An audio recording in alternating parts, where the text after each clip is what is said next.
यह कहानी है एक अंधे बुजुर्ग सूरदास की, जिसकी झोपड़ी गांव के किनारे पीपल के पेड़ के नीचे थी। सूरदास हाथ में लाठी लेकर झोपड़ी से निकलते हैं। गांव वाले आते जाते नमस्ते करते हैं।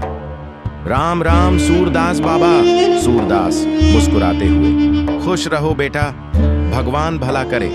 सूरदास अपनी झोपड़ी के बाहर बैठकर चुपचाप धूप सेक रहे हैं। झोपड़ी तो टूटी फूटी थी, लेकिन सूरदास के लिए वही उनका महल थी। वहां हर आने जाने वाले को चाय, पानी और स्नेह मिलता था। गांव के चौपाल में शोर। गांव वाले, सरकार सड़क बनवा रही है, लेकिन सूरदास की झोपड़ी बीच में आ रही है। मुखिया, झोपड़ी हटानी पड़ेगी, नहीं तो काम रुक जाएगा। गांव में जीप से अफसर आते हैं, कागज नक्शा लेकर। अफसर कड़क आवाज में, झोपड़ी हटाओ, ये सरकारी जमीन है।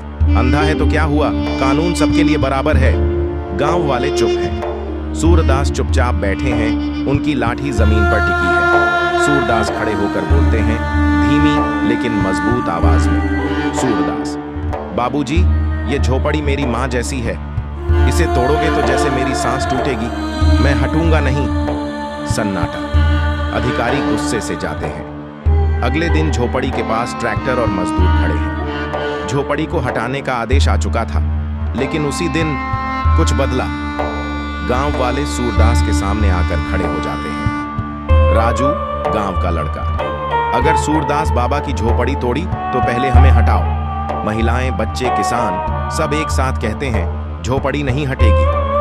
अधिकारी आता है, गांव वालों को देखता है, भावुक होकर झोपड़ी की तरफ देखता है। अफसर, ठीक है, सड़क मोड़ देंगे, झोपड़ी अपनी जगह रहेगी। सूरदास झोपड़ी के बाहर बैठकर हवा में हाथ फैलाते हैं। सूरदास, आज मुझे दिख नहीं रहा, पर लगता है जैसे मैं सब देख पा रहा हूं। बैकग्राउंड में सूरज की किरणें झोपड़ी पर पड़ती हैं। एक अंधा बुजुर्ग, जिसकी झोपड़ी एक पवित्र स्थान थी, जहां मानवता, दया और आत्मसम्मान बसते थे। सड़क मुड़ गई, लेकिन इंसानियत की राह सीधी रही। Please like and subscribe for next chapter for you.